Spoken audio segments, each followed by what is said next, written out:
Tonight, our main speaker is Phill D. Help me welcome Phill to the stage.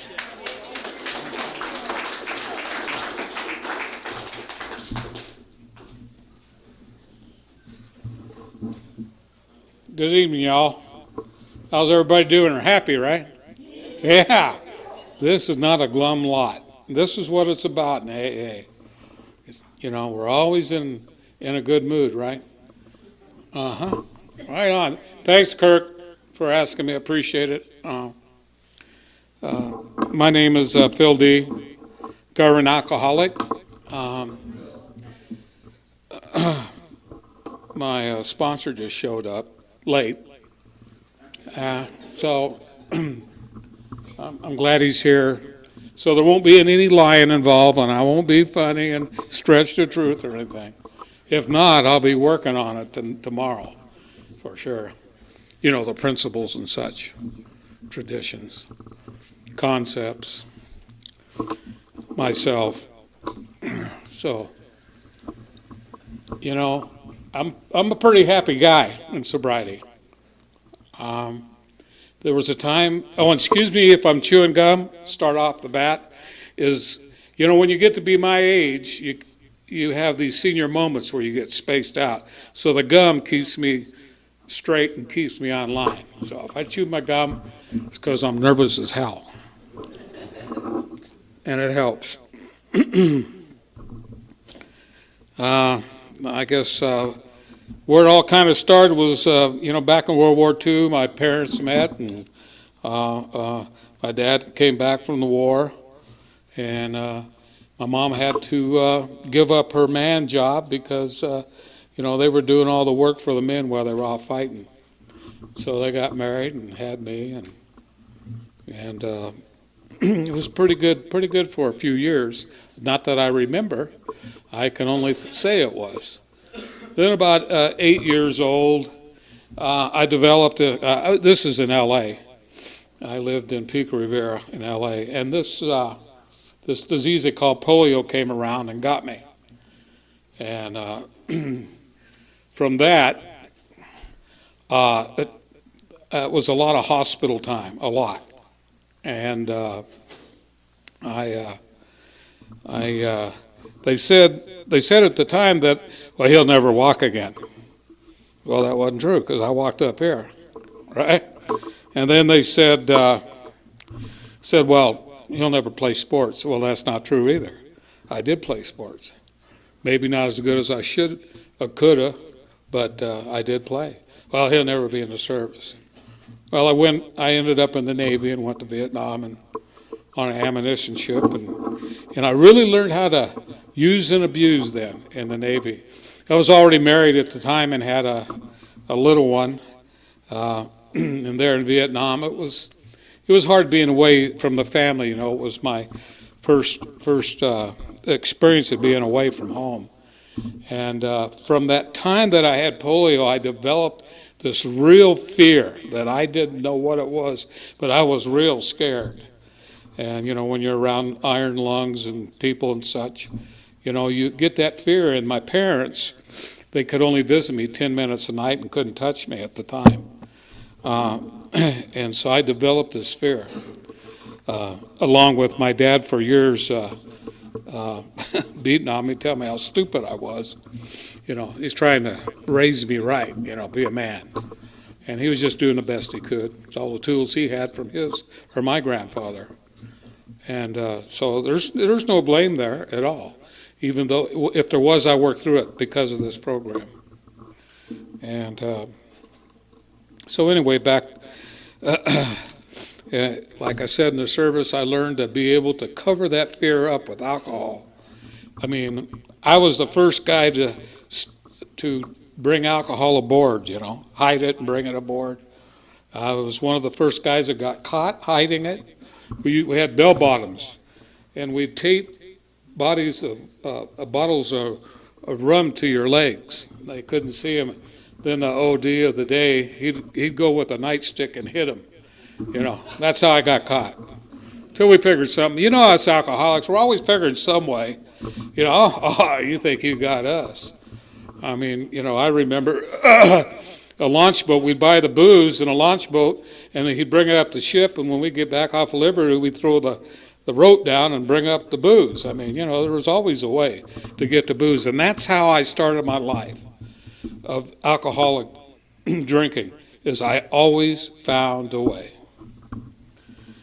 And I really, at the time, growing up, developing this fear now, and numbing it with alcohol, or whatever I want to put in my body that would inebriate me.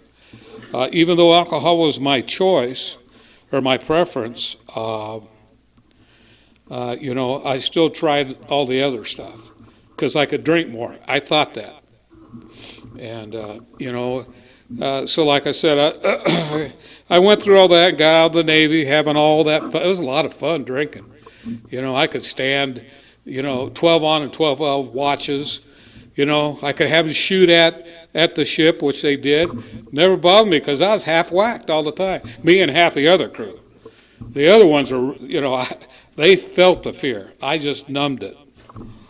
And so when I numb things, it stays and it gets pushed down further and further. And you've heard about how we stuff our emotions because we don't know how to deal with them. We don't want to deal with them, so we stuff them. And my garbage bag gets bigger and bigger. Today it's like this big. Back then it was a giant bag of carrying, the anger and the fear and the resentment and all unknown feelings. At the time, I didn't know what a feeling was because I was numb. And that's what this alcohol does. It numbs you. I read one time, I don't know how true it is, but you can put alcohol in an open wound, and of course it's going to burn like heck, but it numbs it, So you imagine when we're putting it in our body, how we're getting numb, from inebriation. And so that marriage didn't last too long because of my using and abusing. I mean, I left and I came back, and of course she said, you're a changed person. She didn't say man, but she said I was a changed person and she can't take it. Well, So anyway, that didn't last, and I moved on with my disease. Drinking and using and having all kinds of fun. Driving cars. Now this is in L.A. Driving cars, 100 miles an hour down a business street.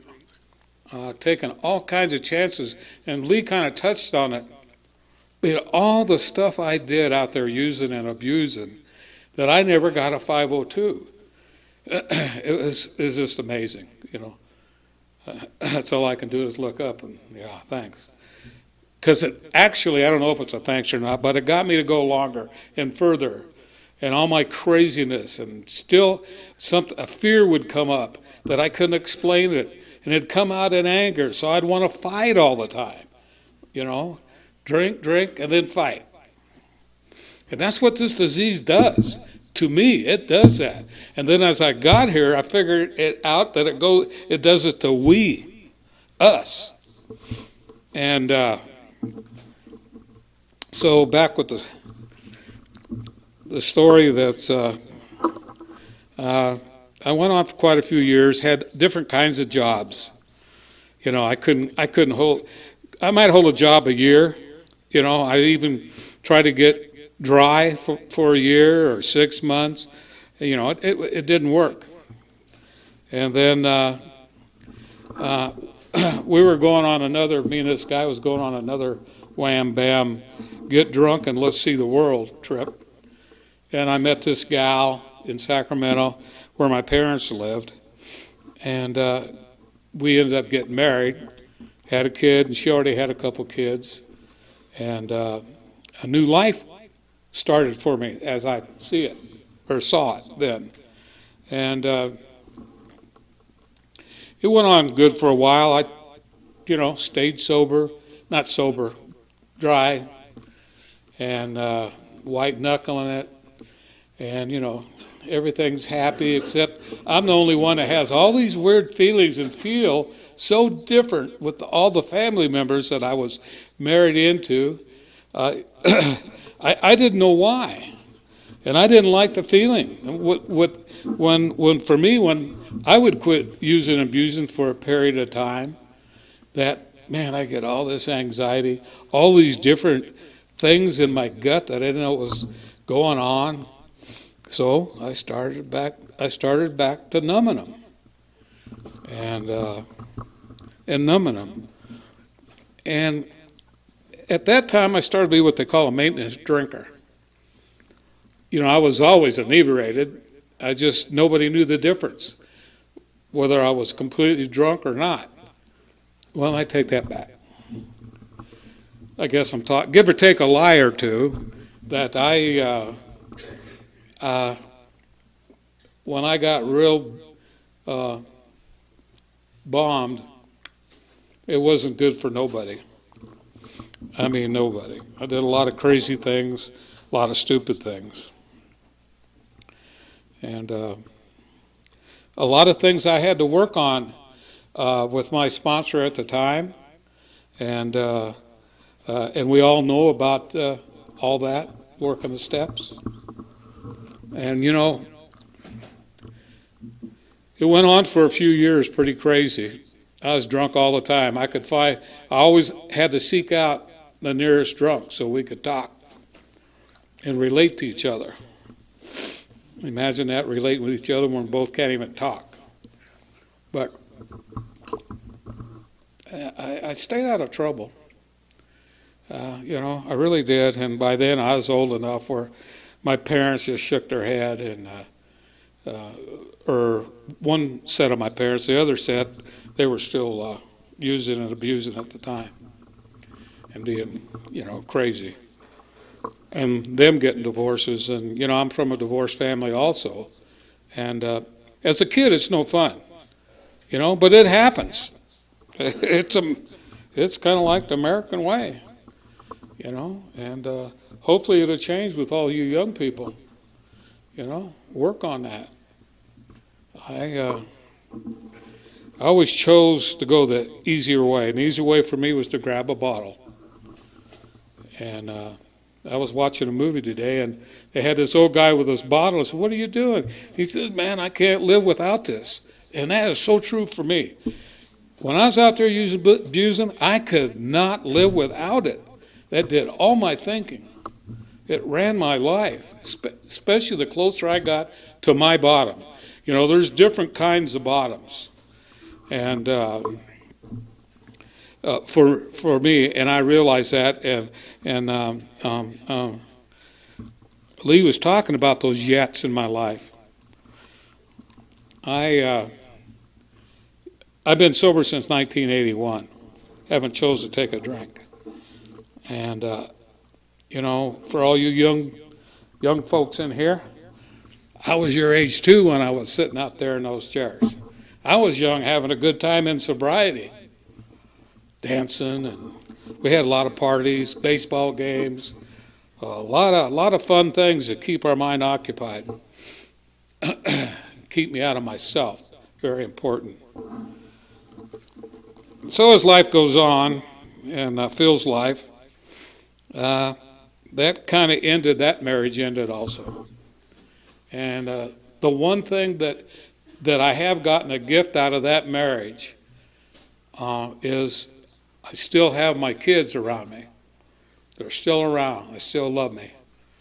And, you know, that's a gift from this program. And we got to remember that, too. This is a gift-giving program. I'm telling you, it is. And if you don't think it is, stick around long enough. You'll find out. I challenge you. I know there's no newcomers tonight, but, you know, we're all new, one day at a time.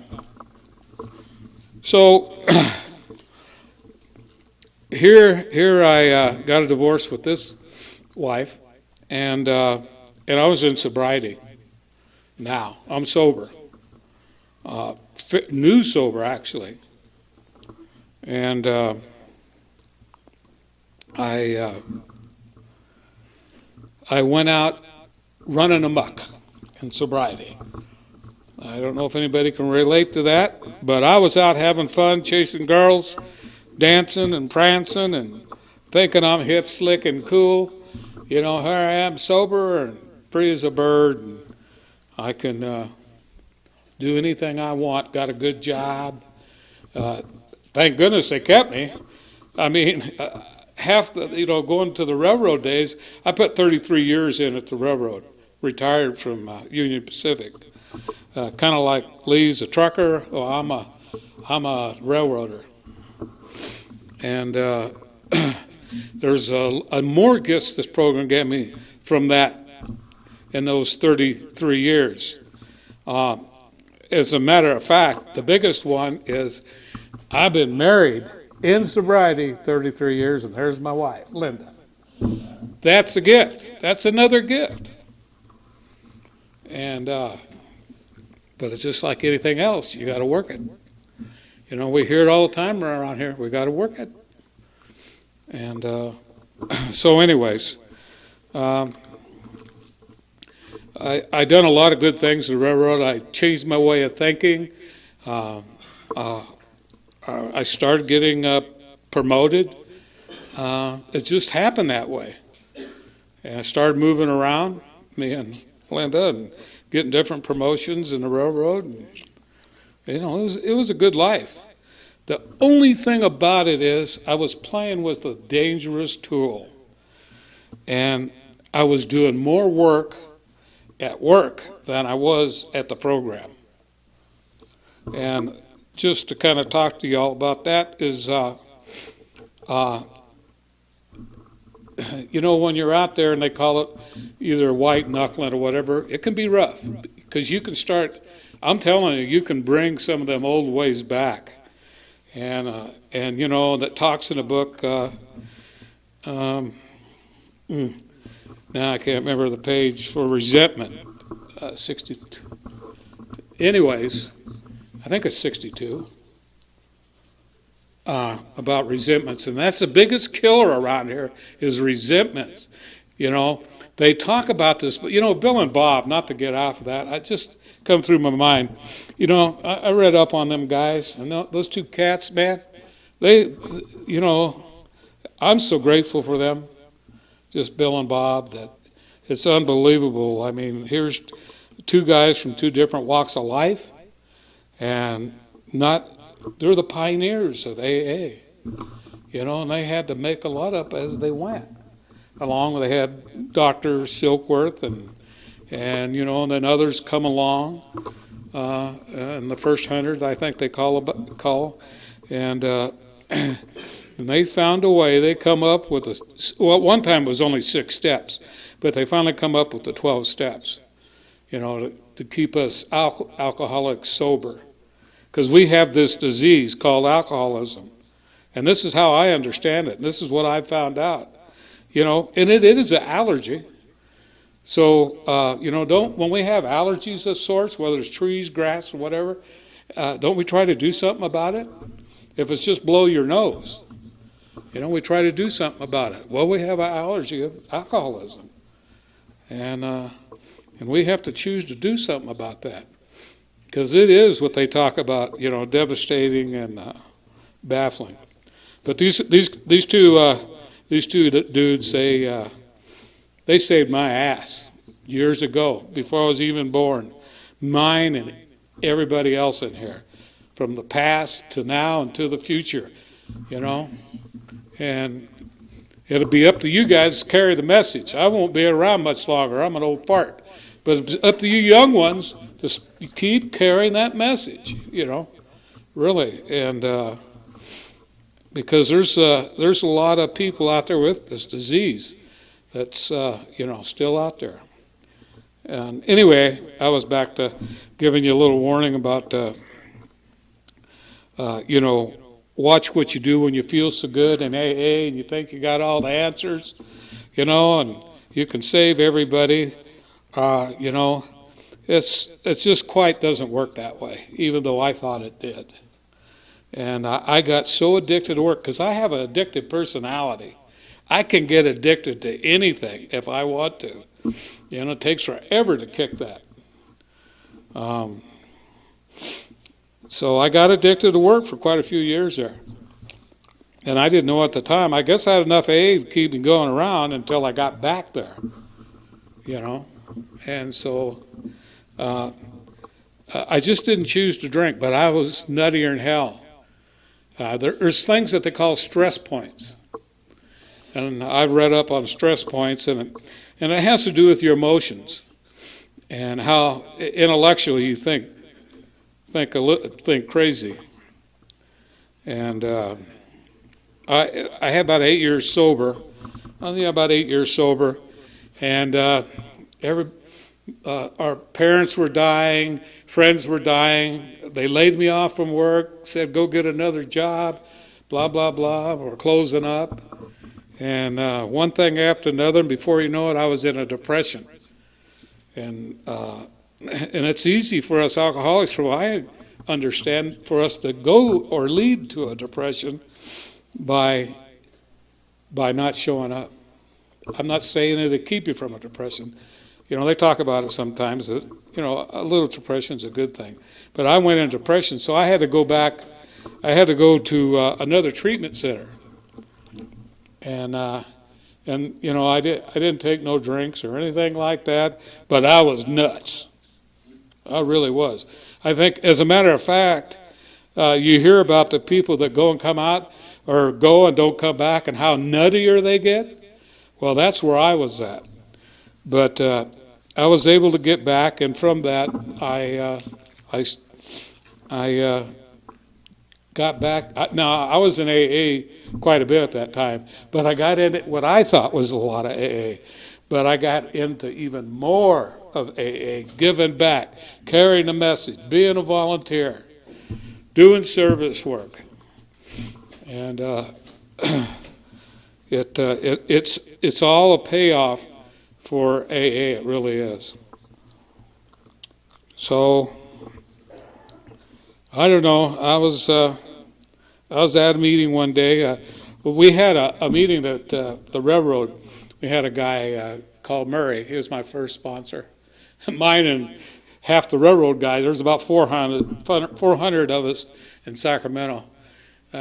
And he started working with AA, and he had a job with Southern Pacific as a counselor. And he's the one that got me started at AA. And I remember coming to AA for the first time. No, actually, I'll go further back. I remember going to treatment. Hip, slick, and cool, but scared shitless. Drive up with a big hot rod and boom, boom, boom, here I am, right? As soon as they open the door, I'm on my knees. Somebody help me. Or like Flintstone beating on the door, Wilma, let me in. This is what it was like. Let me in. I can't do it on my own. I'm whipped. I'm humbly whipped. And I believe that was, I didn't know that word at the time, but I believe that was my first surrender. Completely surrendered myself to something else, not only higher than myself, but something that I needed to do because my life has gone to shit. And they opened the door. Well, actually, they knew I was coming anyway. But that's where that, lie, give a little lie or two, But so that night, they even did it back in '81. They piled us all in a van and took us to AA. So, and there was a lot of Progress House then, not as many as now, and there was a few treatment centers, but not like now. And of course, not like when Bill and Bob, or when Bill, with Silkworth went to the hospital, they used to put a lot of nuts in the sanitarium. I mean, the drunks in the sanatorium with the people that weren't quite together, chemically imbalanced. Oh, that's me. I'm chemically imbalanced too as an alcoholic. So that's probably where they'd have put me if I'd have been around in that time. Anyway, they put me on a treatment center in a wing of the hospital, and we started going to AA and working our steps and cramming our steps actually, but whatever I got out of it, I got out of it. I really didn't get what I needed to get until I got here. And let's see. I got out of treatment, the first treatment, and I did a lot of volunteering and all that kind of stuff. And, I did anything my sponsor told me to until he finally let me go. So now it's time to get a real sponsor. So I did. He had about 8 months more than me, and I wanted what he had. And that's what attracted me at first. I wanted what that person with 6 months had. And that's what attracted me. And he was just barely sober himself, but that's not how it works anyway. Just two people working together, and somebody has been there ahead of you to guide you through what they've been through. And they're going to get what you get out of it. And till I beat him in tennis, and then he fired me. I had to get another sponsor. He's working his program too. He's just an alcoholic like the rest. We're just alcoholics trying to make it in life. That's all. The best we can without, putting chemicals down our body to change our mood or to stuff our feelings. And anyways, when I first showed up there at AA, I started working on my feelings, and man, the first 6 to 8 months, 9 months, I try to remember, I'd be so nutty trying to figure out all these emotions and what the hell's going on with me. Sometimes I feel like my head was sitting on my shoulder. And I had a sponsor one time called Jack Lemon, was his name. John Lennon. Yeah, Lemon. Yeah. Let me chew my gum a minute here. Yeah. So I'd be ratcheting it off to him about everything in my life and how I felt and what's going on and all the negatives. And he goes, Phil, you got whatever I had. He says, you're right where you're supposed to be. What? Nobody's supposed to be this nuts. I thought I was nuts when I was drinking. But it was all them feelings bouncing around in me, not recognizing any of it other than anger. And anger came from fear. And fear plays the biggest part in my life today. This is what I found out. I found this out. This is nothing I know. I found it out from this program and another program. That fear drives everything for me. And, and that resentment's a killer. So I got to work on fear all the time. There's so many different meanings of fear. Lois and Bill's wife and Bob's wife, Annie Smith and Lois Wilson, when AA was going on, they had their own little group in the kitchen. And back then it was mostly all the ladies. And it grew from there and ended up becoming Al-Anon. And not to say anything about any other program, but, Al-Anon is part of my life also. In AA, I have learned to what I need to do to stay sober, to keep away from resentments, what kind of work I had to do. I had to keep showing up. When I could, show up. And Al-Anon now, I'm working on Phill as an alcoholic. That's what I do in Al-Anon. And anybody else around me that's an alcoholic, like you all. But I work on myself to be able to understand and get along with them all. So, and that's what I do with the other group. I can't say enough for Al-Anon. It's a journey of learning in life anyway. So if I'm going to be on this journey of life, I'm not going to be around a bottle and stay drunk all my life and ruin everything that comes a part of me, every person, you know. I mean, there's still things that I work on today on myself and relatives outside and friends. There's still few things I work on that I have to get through to clean up that garbage that I never did understand why I felt that way. Why do I get so mad? Why do I get so angry? Why do I carry that resentment? Well, the why is not important. It's what you're going to do with it. You know, and the answer's in the book.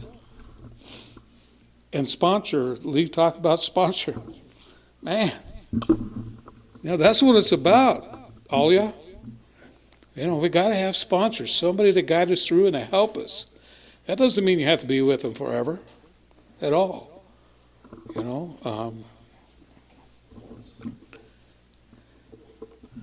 Okay.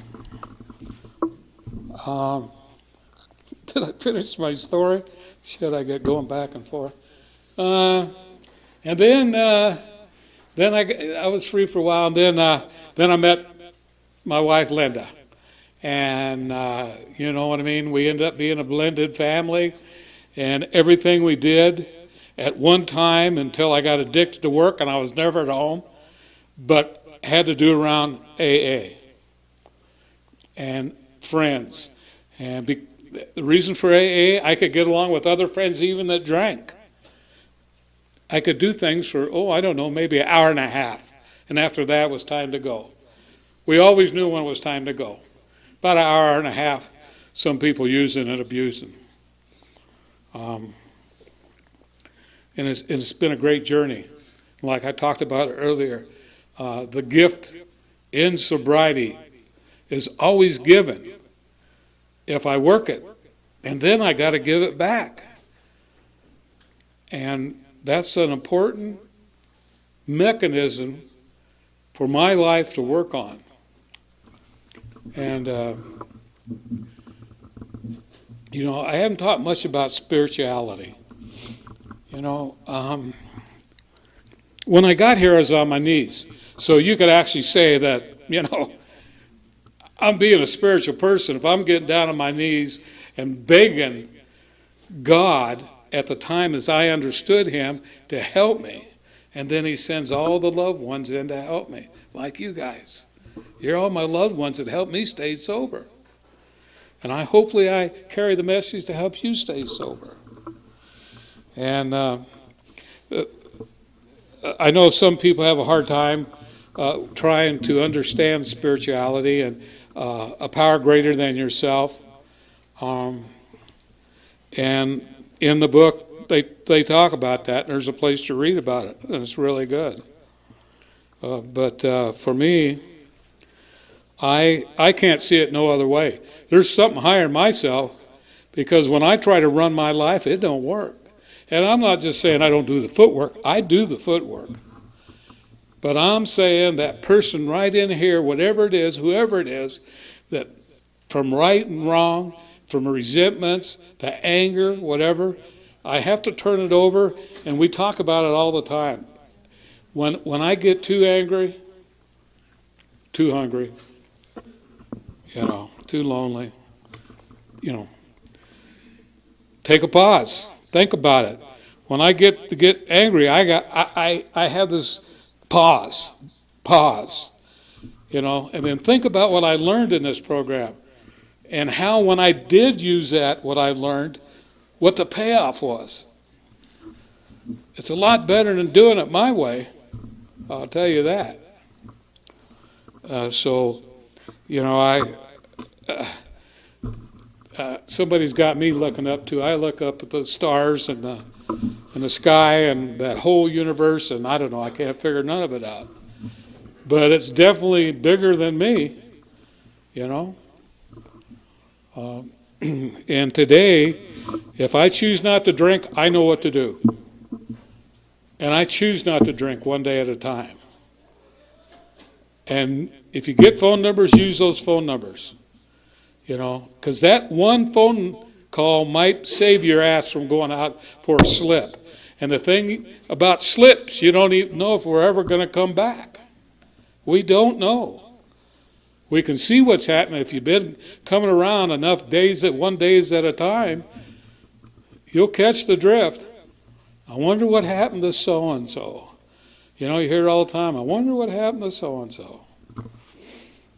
So anyway, you know, it's a great journey, and I'm telling you, it's worth it. My life has changed like I can't even tell you, really, other than me being an example and carrying the message to you all.